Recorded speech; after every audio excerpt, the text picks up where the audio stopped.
Hello everyone, please contact Professor Robert for a sample or a customized paper of the following or any other assignment.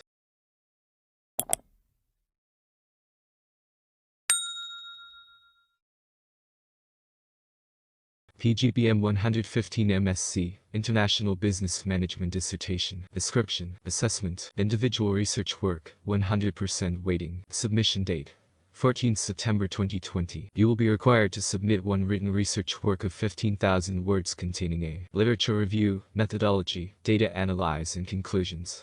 This is a summative coursework, 15,000 words maximum, weighted at 100%.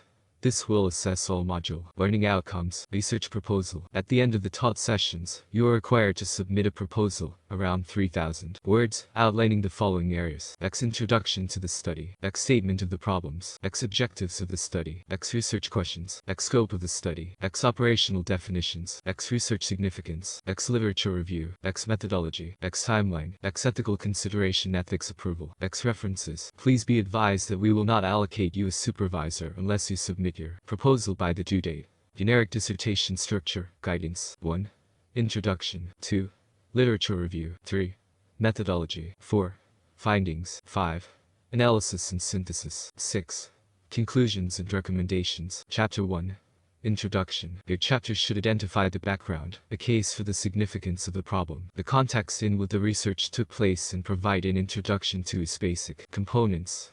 It should be succinct, informative and able to stand alone as a document. Chapter 2. Literature review. In this chapter, we expect you to situate the study in the context of previous research. Here, you will critically analyze scholarly material pertaining to the topic, present a critical synthesis of empirical literature according to relevant themes or variables, justify how the study addresses a gap or problem in the literature, and outline the theoretical or conceptual framework of the study.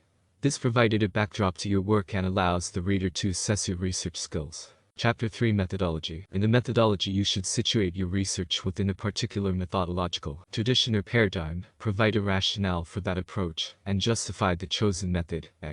Case study, grounded theory approach, thematic analysis, data collection technique adopted in your method of analysis, e.g. thematic analysis, content analysis. Ideally, begin the methodology chapter by stating, again, the research objectives of the project. This will enable the reader to make an assessment as to the validity of your chosen research methodology. Your chapter should include the rationale for chosen research approach, justification of the chosen research setting, and research sample and data collection methods. You will then present your approach to data analysis, including a discussion on the measures taken to enhance the study, its validity and reliability. You may also present limitations if any. Chapter 4. Findings. In this chapter, you present the study main findings based on the evidence and/or results, the primary research, qualitative or quantitative data, which you have undertaken.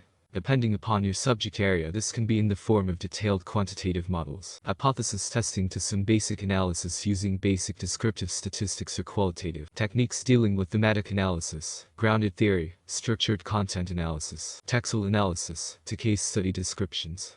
This data must be organized in a logical and coherently ordered whole so that your thought processes and interpretation are clear to the reader. Chapter 5. Conclusions. In this chapter, you will bring together the work of the dissertation by showing how the initial research aims and objectives has been addressed. You may form your conclusions by asking yourself, "Me knowing what I know now, what conclusion can I draw?" You should bring back your research questions and state your understanding of those questions. Be careful not to make claims that are not substantiated from the evidence you have presented in earlier chapters. Present any ideas and/or new references here. Thanks for watching.